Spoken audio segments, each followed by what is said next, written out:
Sveiki, brangus Nacionalinio susivienijimo kanalo žiūrovai. Šiandien kalbame su Arnoldu Černyšovu, Nacionalinio susivienijimo Kauno skyriaus nariu.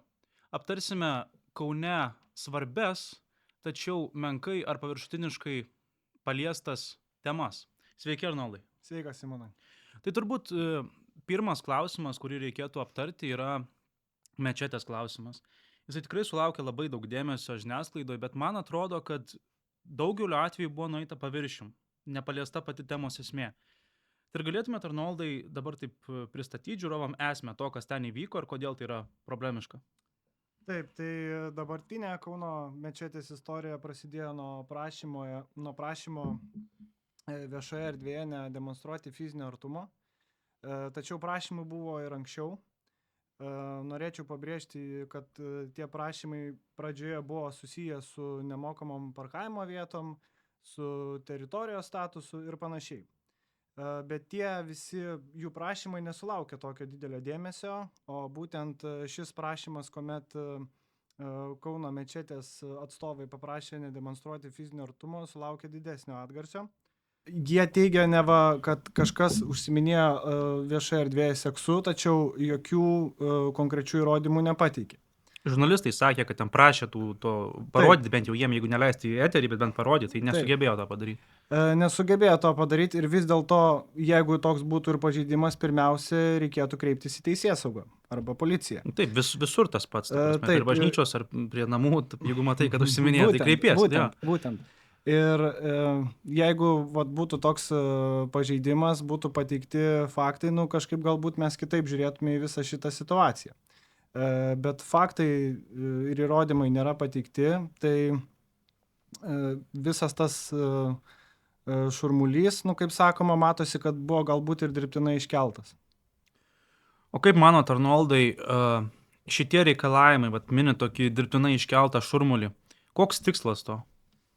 Turbūt pamatyti, kaip reaguoja visuomenė, ar taikosi prie tų prašymų ar ne, nes dažnai ir prašymuose užsiminima apie toleranciją, religijos laisvę ir panašiai. Tai, kaip sakome, viskas su tuo yra tvarkoj, religijos laisvė pas mus yra, mes gerbėme visus tikėjimus, tačiau tai neturi būti prašymai susiję keisti kažkaip savo gyvenimą viešosiose erdvėse. Nes pas mus apsikabinimai, bučiniai yra priimti dalykai pas mus visuomenėje, dėl to prašymas mano galva yra ir perteklinis. Svarbu pabrėžti ir tai, kad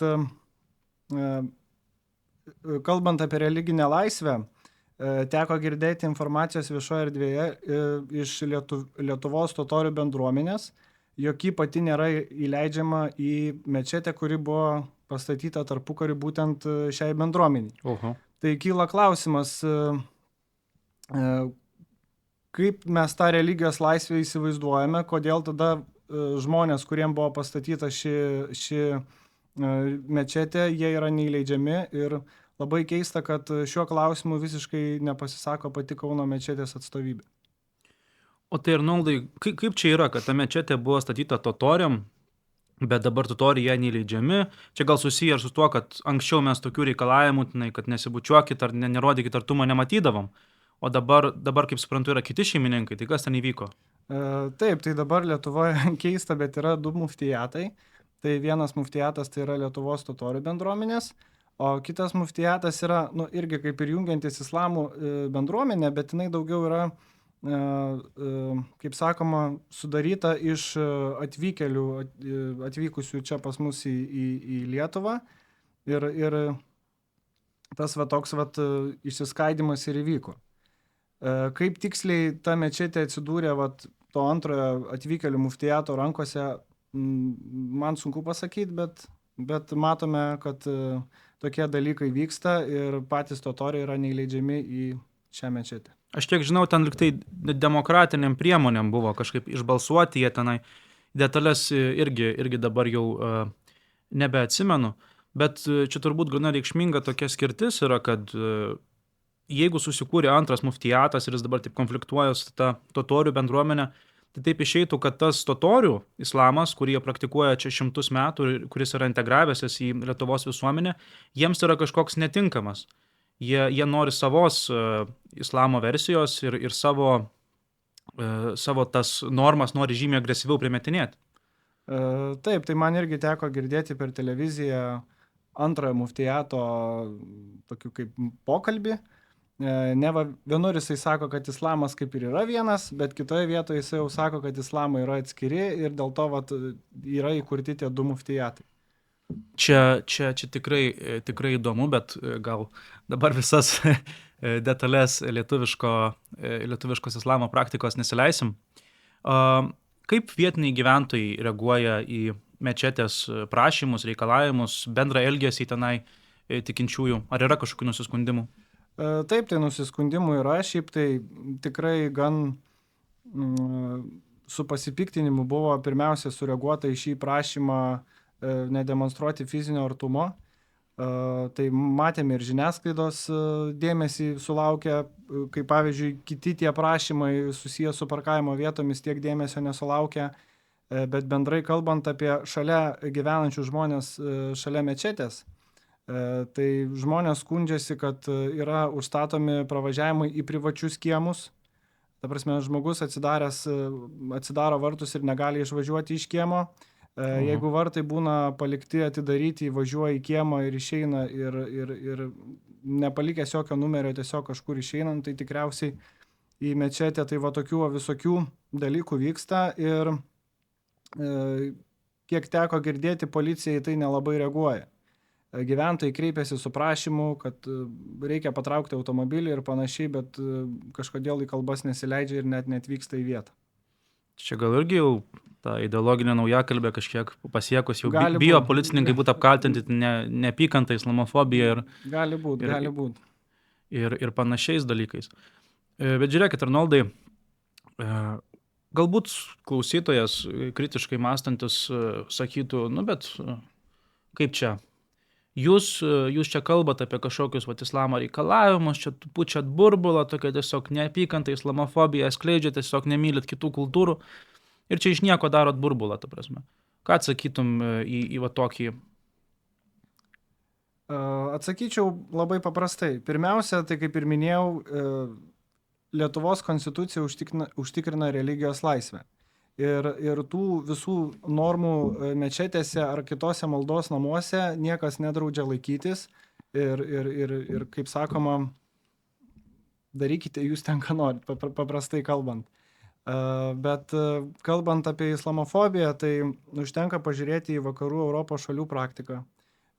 Tiek Vokietija, tiek Švedija, tiek Jungtinės karalystės. Ten yra pilnas pavyzdžių, kada viskas prasidėjo nuo nekaltų prašymų, o vėliau tai peraugo ir į rimtesnius reikalavimus. Kaip pavyzdys, netgi ir McDonald'o reklama per Ramadaną kai kuriuose valstybėse jau yra uždrausta, nes neva tai pažeidžia jų tikėjimo laisvę. Tai iki tokių mes detalių nueiname ir tai vyksta šalia mūsų ir viskas prasidėjo nuo tų paprastų prašymų. Tai aš mačiau, kad ir vietiniams buvo iškelti reikalavimai, ta prasme, ten važiuoja viešojo transportu, Prancūzijoje, Jungtinėje karalystėje, per Ramadaną musulmonai pamato, kad ten kažkokia moteriškė sėdi ar vyrukas ir sumuštinį valgo, ir jam pradeda aiškinti, kad tu nevalgyk, dabar yra Ramadanas, aš esu pasniko laikotarpyje, tu man čia dabar keli pagundas to maistu ir tu, jeigu nori valgyti, valgy kažkur pasislėpęs. Tai iki tokių dalykų dasigyvenam ir aišku, šitą nepaminėjot, bet yra teroro didžiulė problema, nes tas islamas, kaip jis besistengtų save vadinti taikos religija, vis tiek atsiremėm į faktą, kad jisai padaro tikrai daugiau teroro atakų negu visos kitos religijos kartu sudėjus. Taip, ir tą rodo skaičiai tose vietose, kur atvykėlių yra daugiau. Niekada nėra šalių, kuriuose imigrantų skaičius būtų apie 20%, bet iki to skaičiaus. Bet padarytas nusikaltimų skaičius yra pagrinde daromas atvykėlių. Ir tą rodo statistika, tikrai galima lengvai pasitikrinti internete, jos tikrai yra ir čia ne kažkoks išpūstas burbulas, o tikri skaičiai. Dar grįžtant prie Lietuvos, tai Lietuvoje berods dabar musulmonų yra apie 50 000. Taip. Ir kai yra tokie skaičiai, ten turint omeny, kad mes ten turim Lietuvoje tų mečečių sąlyginai nedaug, gali ilgainiui ir tam pačiam Kaune pasigirsti reikalavimai, kad ar tai plėsti šitą mečetę, kur yra Ramybės parke, ten jau girdėjau, buvo prašymų ten su mokykla ir panašiai, ar galbūt kažkur rengti naujas patalpas. Kaip vertintumėte šitą, Arnoldai, kaip nacionalinis susivienimas vertintų? Na tai nacionalinis susivienimas vertina griežtai apskritai visą migracijos politiką imigracijos ir nacionalinis susivienimas siekia griežtinti imigracijos politiką, kad tų atvykėlių būtų kuo mažiau. Ir jau su čia atvykusiais imigrantais tiesiog reikėtų peržiūrėti jų laikinus leidimus gyventi ir, tarkim, jeigu mums nereikia konkretaus darbininko toje srityje, tiesiog išsiųsti į namo.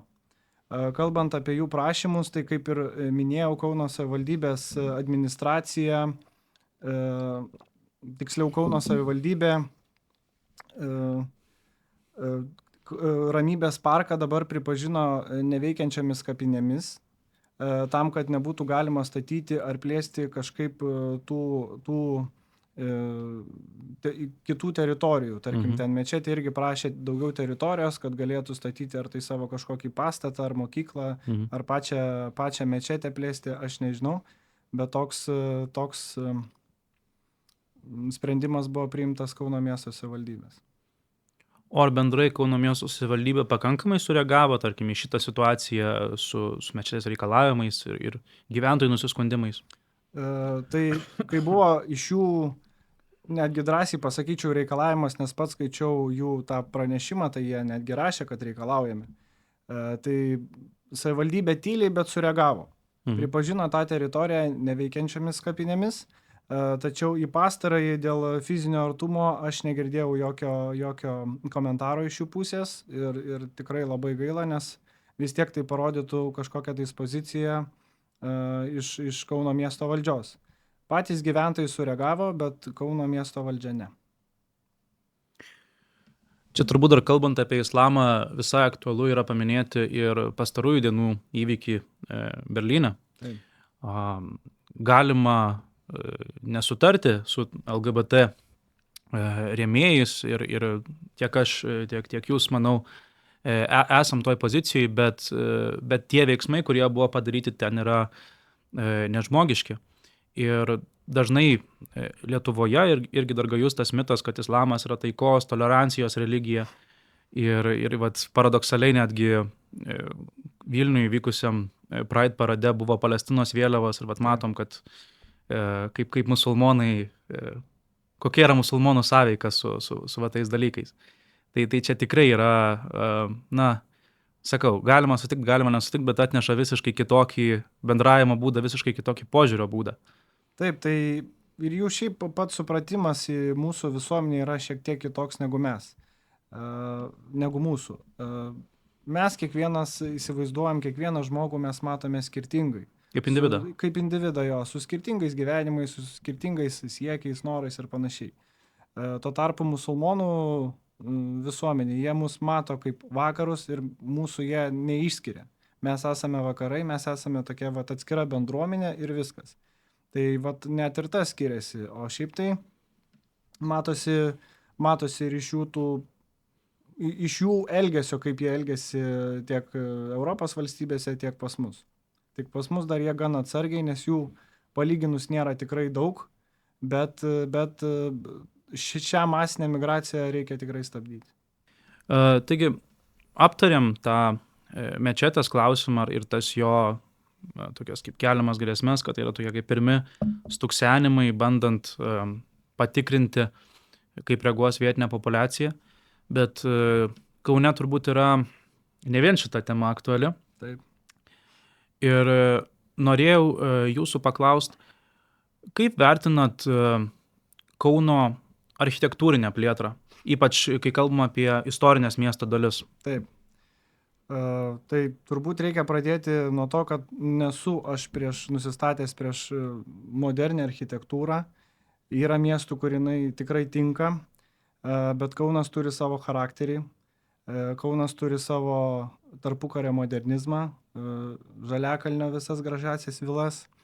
Tai turime įvertinti, ar tie modernus pastatai tinka mums. Vėlgi, modernus, tai gali būti pastatas gali būti ir 21 amžiaus, bet jisai gali būti pritaikytas tai būtent Kauno kultūrai. Klasikiniu stilium, žodžiu. Klasikiniu stiliumi, taip. Nes būtų turbūt nelabai protinga statyti pastatus, kuriuos perkeltum į bet kurį miestą ir jų net niekas nepastebėtų. Kai Kauną atvažiuoja turistai, jie pirmiausia žiūri į mūsų tą perlą, tą mūsų tarpukario modernizmą, prisikėlimo bažnyčią, baziliką, visus tos unikalius pastatus. Niekas netkreipia dėmesį, pavyzdžiui, Savanorių prospekte stovinčius stiklainius. Nes jų tiesiog visur yra, tu visur gali juos pamatyti ir nieko neįdomus. Nieko jie yra neįdomus ir jie neturintis jokio charakterio. Tuo labiau, kad tie pastatai nekuria tokios architektūrinės ilgalaikės vertės. Klausimas, pavyzdžiui, kaip jie atrodys ten po dar 10-20 metų. Mano galva, jie nebus tokie gražus kaip mūsų pastatai, kuriem irgi žinoma reikia karts nuo karto atnaujinti fasadą, bet vis dėlto, kai pastatas pasensta, jis atrodo man bent jau dar gražesnis. Ankstyvesnė architektūra buvo statoma su kitokiu požiūriu, mano supratimu, kad ne tik funkcija, bet ir forma buvo reikšminga ir dabar, tarkim, turim rotušę, kuri jau senai savo funkcijos kaip rotušė nebeatlieka. Bet jos formą ją daro puošmeną, ir mes ją ant atvirukų dedam, mes fotografuojamės, ten žmonės vestuves daro, visos šventės ir žmonėms gražu yra. Turbūt šitam kontekste yra tokių gana opių pavyzdžių, ypač dabartiniai savivaldybės pastato planai. Ar galėtumėt nušviest tą situaciją? Taip, tai Kauno miesto savivaldybė užsimojo pasistatyti savo naują pastatą ir išsirinko tokią gan unikalią Kauno vietą šalia Kauno pilies. Pats projektas vėlgi, mano galva, irgi toks atrodantis be charakterio, bet ne vien apie projektą reikėtų kalbėti. Pirmiausia, tai jis užgošia mūsų Kauno istorinę pilį ir naikina parkavimo vietas. Tai jau yra dvi problemos, kurios sukelia būtent tas naujasis projektas. Kitas dalykas, man klausimas, kam apskritai Kauno savivaldai naujas pastatas, kai turi tikrai gražų irgi tarpukario statytą pastatą. Atseit nebetelpa jie tenai skundžiasi. Pati savivaldybė teigia, kad nebetelpa, bet nežinau, ar tokia vieta yra tikrai tinkama Kauno savivaldybės pastatui. Manau, mes tikrai dar turime tų vietų, kur galime pastatyti ir gražų pastatą, ir tokį, kuris nereikalautų tiek tokios invazijos. Tokios invazijos ir nekeltų tiek dar daugiau problemų sukurs. Dar vienas iš pavyzdžių mačiau visai nesenai planuojama, galima pasakyti, perstatyti buvusio Raudono kryžiaus ligoninės pastatus ir ten įsteigti verslo centrus, gyvenamąsias patalpas. Tai viso to žinoma reikia. Kaunas auga, Kaunas plečiasi ir tikrai tokių dalykų reikia, bet pasižiūrėjus į vizualizaciją atrodo, kad ten vėlgi tas pastatas nelabai yra tinkamas. Tai ir dar dažnai pati vizualizacija realybėje vėlgi skiriasi nuo tos vizualizacijos. Tai tų pavyzdžių yra turbūt ne vienas, turim jau tokį kabutėse šedevrą Marijos radijo pastatą senamiestį, dabar yra planuojamas užstatymas buvusios Turgaus aikštės, ten šalia prezidentūros, irgi visiškai moderniu stilium. Ta naujoji koncertų salė kitoj Nemuno pusėj, ten jau kita miesto dalis, bet irgi panašu, Šančiuose turim tuos 3 stiklinius tokius labai aukštus daugiabučius. Ir tai ko šitoj vietoj nedadaro savivaldybė? Pirmiausia, man atrodo, reikėtų įsiklausyti į bendruomenės pradžiai, nes daug buvo, tarkim, dėl Šančių tų 3 dangoraižių, labai daug buvo bendruomenės pasipriešinimo ir pirmiausia, tai reikėtų turėti kažkokią diskusiją. Galima sutikti su bendruomenė, galima nesutikti. Reikia vėlgi žiūrėti, kiek pačiam miestui reikia, tarkim, ten tų pastatų. Bet iš esmės pagrindinė dalis tai yra pokalbis su bendruomenė, su architektais ir kaip ir minėjau, vėlgi tie pastatai jie visiškai neįsilieja į kontekstą. Tarkim, žiūrint į tuos 3 dangoraižius, šalia stovintis yra ir carinių namų, yra ir sovietinių daugiabučių, tačiau jie visiškai pagal net aukštingumą ten netinka. Ir irgi labai taip, iš esmės, kai žiūri, atrodo ir išskirtinai, bet to pačiu labai taip ne vietoj. Kalbant apie Čiurlionio koncertų rūmus, manau, kad tokie rūmai Kaunui yra reikalingi, nes kultūros niekada nebus per mažai, bet vėlgi tas pastatas Nemuno pakrantėje toks atrodo kaip irgi svetimkūnis, nes jis toks bent jau iš vizualizacijos dabar atrodo kaip toks visas stiklinis ir nelabai ten tinkamas. Klausimas, aišku, kaip jisai atrodys realybėje, nes čia irgi gali būti skirtumai. Tai taip, čia bendrai mes atrodo Lietuvoje ir ne tik Lietuvoje susidurėm su tokia problema, kad noras visuomenėje, kuris gana ryškus, ten kiek klausia, žmonės kalba, apklausos, ten pasisako, noras tų tradicinių pastatų, tos klasikinės architektūros yra dažnu atveju architektų toks, prilyginamas kičui, jūs čia norit kažkokį kičą atstatyti, kažkas čia netikra, vat yra, ką mes statom, jūs tiesiog nesuprantat, jūs nepakankamai išsilavinę, kad suprastumėt. Ir čia tokia arogancija. Tai aš manau, kad nacionalinis susivienijimas, ką jisai siūlo Kaunui, kad mažiau tai leisti arogancijai bujoti ir daugiau to dialogo su vietos bendruomenė, daugiau pagarbos tam istoriniam miesto kontekstui. Aš paprieštarausiu architektam. Man tai kičas yra tie naujieji pastatai, nes jie, kaip ir dar kartą pasikartosiu, tikrai atrodo netinkami Kaunui, bet taip, ir apskritai jau geriau būtų galima pastatyti galbūt mažiau pastatų, bet žiūrėti jų architektūrinę vertę, kaip pastatai atrodys po 20-30 metų, nes mes irgi turime apie tai galvoti, kaip tie pastatai atrodys. Taip. Jeigu mes pastatome juos šiai minutei, tai visą laiką reikia žiūrėti, ką mes paliksime po savęs.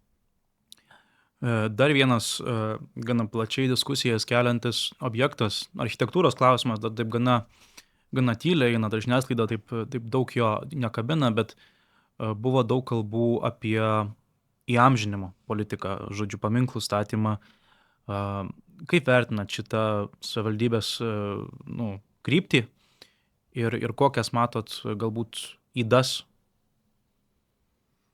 Šiaip iš esmės aš turbūt paminklam pritariu, bet jie turi būti šiek tiek susiję ir su miestu, arba su Lietuva, bet jau labai nusipelnė žmogus tai turi būti, kad tą paminklą Kaune pastatyti.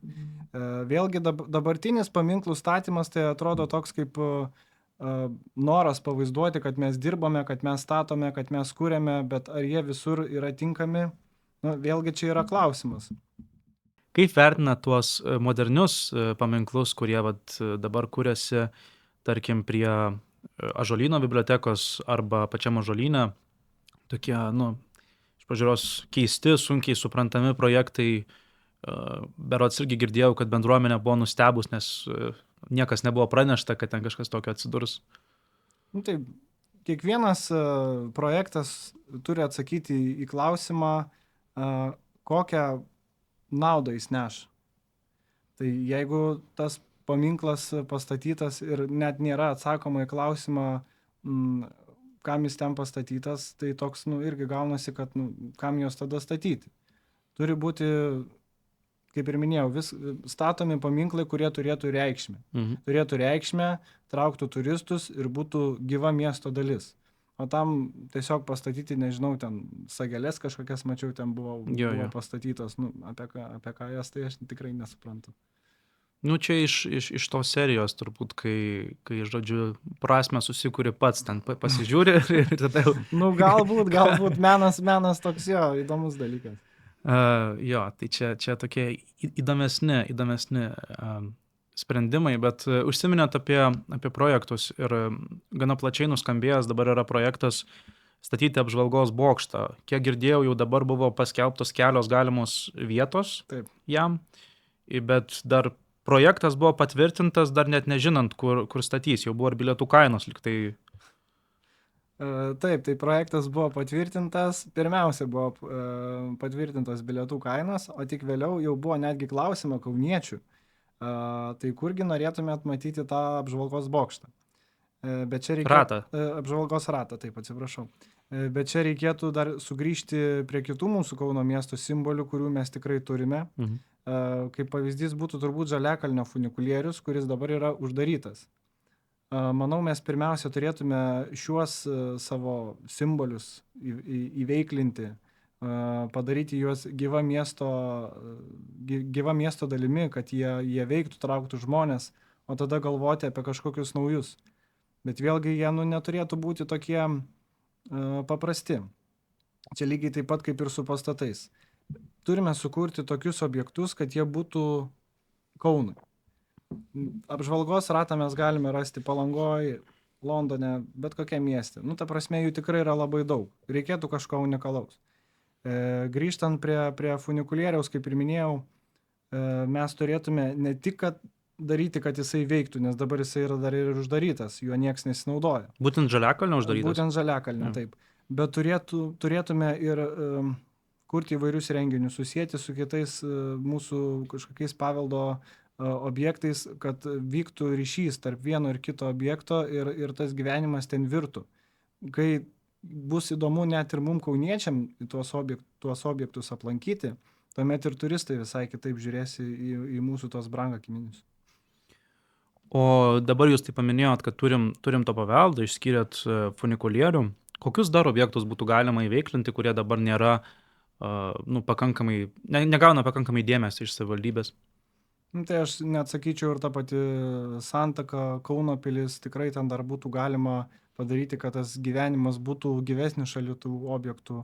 Aleksoto funikulierius, visus tos dalykus, manau, tikrai galima susijęti ir jie automatiškai bus tokie veikianti tokia kaip Kauno varikliukas toks, kuris pritraukia žmonės, vyksta veiksmas ir automatiškai, kai veiksmas vyksta, ir dar daugiau žmonių pritraukia, ir turistai kitaip žiūri į tuos visus mūsų objektus. Čia pasigirsta vis kalbų ir kai kurie miestai to užsiima, tarkim, Klaipėda atstatinėja savo pilį, ten po truputėlį Vilniui vis pasigirsta kalbų, kad reikėtų aukštutinę pilį atstatyti. Galbūt ir Kaunui reikėtų į savo pilį investuoti, atkurt. Čia rimtas projektas. Pirmiausia, aišku, reikėtų žiūrėti į kokią galėtų pateikti mum vizualizaciją to viso Kauno pilies projekto, bet man šita idėja patinka. Bet vėlgi reikėtų įvertinti, ar pačiam Kaunui to reikia. Kiek kauniečiai norėtų matyti tokį pilnai atstatytą objektą, nes tai vis dėlto ir lėšų tikrai nemažai. Be abejonės, jo. Lėšų tikrai daug būtų išleista tam objektui, bet šiaip pati idėja, man atrodo, verta dėmesio. Supratau, Arnoldai. Tai dėkuoju Jums už pokalbį. Šį kartą aptarėm tokias 3 esminės temas. Kitus kartus, manau, paliesim ir plačiau, ir labiau galbūt praktiškų, dabar tokias labiau konceptualias.